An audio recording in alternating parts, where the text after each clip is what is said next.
Hola Diego y Patricia, un gusto hablar nuevamente con ustedes. Igualmente. Bueno, contanos un poquito, Carlos, que es con lo que todos estamos expectantes, ¿no? Muchísimas medidas, por ahí Javier Milei ya había adelantado que es lo que en estos poquitos días, como presidente electo, fue reconfirmando, que tiene que ver con achicar el Estado, con la quita de diferentes subsidios. Bueno, contanos un poquito qué panorama nos espera. Bueno, para empezar, empecemos hablando de las características de Milei, que es una novedad en la política argentina, porque tiene más una característica de aquellos presidentes del Pacífico, no en cuanto a lo ideológico, sino en cuanto al fenómeno de acceso al poder. Los presidentes del Pacífico, me refiero a Petro en Colombia, que es un outsider, viene de afuera de la estructura política, a Castillo en Perú o a Boric en Chile. Milei tiene esa misma característica. Nadie lo vio venir. Hace 2 años, si vos hubieras dicho que Milei iba a ser presidente, nadie te lo hubiera creído. La segunda característica es que es diferente en este aspecto a Bolsonaro y a Donald Trump, porque no es nacionalista. Donald Trump y Bolsonaro decían América primero o Brasil primero. Bolsonaro le copia a Donald Trump. Pero Milei es un libertario. Su expresión siempre es la libertad, no es un nacionalista. Ahí hay un matiz que los diferencia de estos dos exponentes, podríamos decir, de la derecha de América Latina. Podríamos ubicarlo a Milei en el espectro ideológico en la derecha, pero tiene esa diferencia. Y en tercer punto, es el presidente más débil de estos 40 años de democracia, porque asume sin ningún soporte político, digamos, de estructura política. No tiene gobernadores, no tiene intendentes, tiene una Cámara de Diputados que es apenas el 15% y la de senadores también, con 8 senadores, y enfrenta un problema enorme, ¿no? De una economía a la cual, tiene que enfrentar, que a eso nos vamos a abocar. El cuarto elemento que lo caracteriza a Milei, que es un presidente que dice lo que piensa y que lo dice sin ser políticamente correcto. Y eso es otra novedad en la política argentina. Hay un presidente que no viene a decir, no digo lo que voy a hacer porque si no, no me votan. Como lo dijo, por ejemplo, en su momento Menem. Si yo decía lo que iba a hacer, no me votaban. Él dice lo que va a hacer. Él dice lo que piensa, aunque sea políticamente incorrecto. Y capaz que eso sea ahora un punto que la gente comienza a valorar, la verdad, aunque la verdad sea dura. Por lo tanto, ahora nos vamos a abocar a la gestión de Milei. Ahora estamos viviendo la espuma, la expectativa de lo que pasa cuando todo presidente recién asume, que genera todo un shock de optimismo, pero, nosotros vamos a atravesar por lo menos 6 meses de turbulencia muy dura, porque los problemas macroeconómicos que hay que resolver requieren de lo que se llama ajustes, y esos ajustes lo irán a pagar más unos que otros. Hay que ver el cómo se hacen.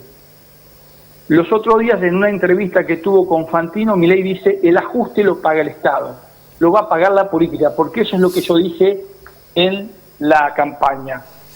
No va a ser tan así, porque también el ajuste lo van a pagar el resto. Ahora, ¿cómo va a implementar esto un presidente que es débil? Bueno, el primer desafío es lograr los consensos políticos necesarios, que en eso se está trabajando. El segundo es que Milei debe ganar tiempo. Y ganar tiempo es también que de la política él tenga una conducta simbólica muy fuerte. ¿Y a qué me refiero con esto? Bueno, que él muestre que él va a vivir como un ciudadano más, que él va a sufrir lo que van a sufrir el resto, que la política va a sufrir lo que va a sufrir el ciudadano común. ¿Y a qué me refiero con sufrir? Bueno, vos para achicar el gasto público, porque la Argentina está al borde de una inflación que se dispara, el año que viene la inflación por lo menos va a ser de 200%, porque como te dije la vez pasada, para vos bajar la inflación tenés que subirla. Y vos me decís, ¿cómo? ¿Cómo que hay que subir para después bajarla? Y sí, porque la economía nuestra es una economía llena de parches. está toda llena de parches. Y esos parches se tapan desprolijamente con una emisión monetaria totalmente descontrolada. Y aún más, esa emisión monetaria se descontroló aún más en esta época electoral, donde el gobierno obviamente tuvo que implementar políticas fiscales expansivas para generar una condición de consumo en la economía producto de las elecciones, ¿no? Entonces, vos tenés hoy el problema de las LELIC. Las LELIC, si vos me permitís un minuto, yo le explico para que la gente entienda. Las LELIC son todos los depósitos que tenemos los argentinos en los bancos. Bueno, como las tasas son siderales, es muy poca la gente que saca crédito. Entonces, como el gobierno gasta más de lo que le ingresa, ¿qué le dijo el gobierno a los bancos privados? Che, esa guita dámela a mí, dame a mí ese dinero y yo te doy un bono que se llama la LELIC, por el cual te pago una tasa. Bueno, esa deuda es de billones de pesos. Y el gobierno tiene que pagar 2.000 billones de pesos de interés, y para eso tiene que emitir plata. O sea, emite plata para pagar interés.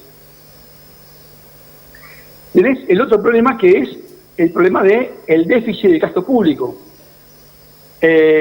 Y ahí ese déficit del gasto público está en los subsidios de la energía, y tenés algunos gastos que tienen que ver con la obra pública, y él ya planteó que eso tiene que reducirse, porque si ese trabajo no se hace, la inflación se dispara a niveles incontenibles. Entonces vos fijate cuál es el desafío que tiene. Y entonces el problema acá es cómo transita el presidente más débil de los 40 años de la democracia en términos de institucionalidad política, cómo transita este camino de 6 meses y cómo lo hace, digamos, sin perder capital político. Y a mi entender esto lo tiene que hacer con una alta simbología política. Es decir, mostrando que los ministros, sus funcionarios políticos van a ser austeros y que la política tiene que ajustarse. Bien. Carlos, ¿cómo es el juego del rol que cumple en todo este apoyo que debe buscar Milei ahora? El juego o el rol del PRO con el apoyo de Patricia, de Mauricio o de Juntos, si se quiere, aunque Juntos parece que está desapareciendo después de la salida de Carrizosa, que ya anunció públicamente que su agrupación política se retira de este armado. Digo, ¿cuál es el juego o la importancia que puede llegar a tener este tipo de funcionarios que estuvieron en el gobierno en algún momento y que le dieron su apoyo a Milei ahora? Digo, en el consenso que tiene que lograr con el resto de los gobernadores al no tener ninguno de su propio partido.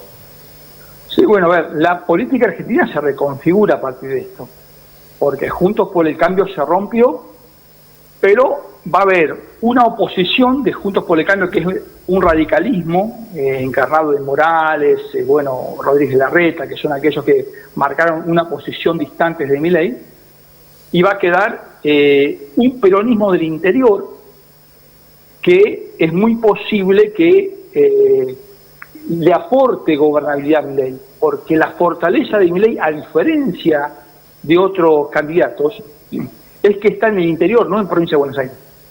El interior es la fortaleza electoral de Javier Milei. Es decir, ganó con guarismos que fueron una masacre para el gobierno nacional en Córdoba, en Mendoza, en Entre Ríos, en Santa Fe, en todo el sector productivo, y aún en aquellas provincias que históricamente eran peronistas, como Salta, Tucumán, ahí también ganó.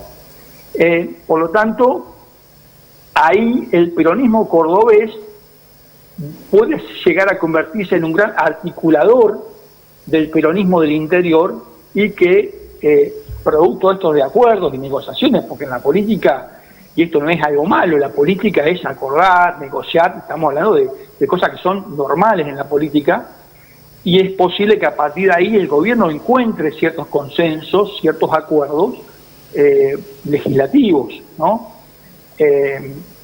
Por ejemplo, una de las cosas que dijo Javier Milei, que va a privatizar el IPF, eso ya te digo que no lo va a poder hacer. porque no va a tener apoyo político ni consenso para eso, pero sí va a tener para otras cosas, y esa es la capacidad que tiene él de tejer. Por lo tanto, todos estos ministros que vos estás viendo ahora, que está poniendo, son los que en las batallas del siglo XIX se ponían en la falange. Los que se ponen en la falange son los que vos sabés que van a caer en poco tiempo. Son los que vas a desgastar. Porque en estos 6 meses de turbulencia, estos ministros son los que van a tener que poner la cara y ganarse todos los epítetos. Y después viene el segundo recambio del gobierno. Y es muy posible que en ese segundo recambio veas a más gente del PRO más cercano a Macri, que tienen más experiencia política, que hoy están en el segundo y tercer línea. La segunda y tercera línea está siendo ocupada por personas con más experiencia en el Estado. Las personas de primera línea tienen poca experiencia en el Estado. Y hay que tener experiencia en el Estado para poder gobernar. O sea, no es fácil. La Argentina es un país complejo porque no solamente tenés una división de poder horizontal, sino tenés una división de poder vertical que son también los gobernadores. Y son con eso los que vos tenés que acordar. Y ya Milei les advirtió a los gobernadores, muchacho, va a haber transferencias automáticas que están por ley, pero no va a haber transferencias directas. Es decir, se corta, porque el ajuste hay que hacerlo. Es decir, hoy los gobiernos te mandan plata a las provincias en función de tu afinidad política o de algún acuerdo que se haga, ¿no? Aparte tenés vos las transferencias automáticas que son las dadas por ley. La ley de coparticipación hace que el gobierno nacional transfiera automáticamente recursos a las provincias. Bueno, esa va a estar porque está por ley, pero las otras, esas se van a cortar. Entonces también el ajuste llega a las provincias. Los gobernadores tendrán que también hacer un ajuste a la política porque son los meses que va a haber que transitar. Pero eso lo dijo Milei en la campaña y eso lo sigue sosteniendo ahora.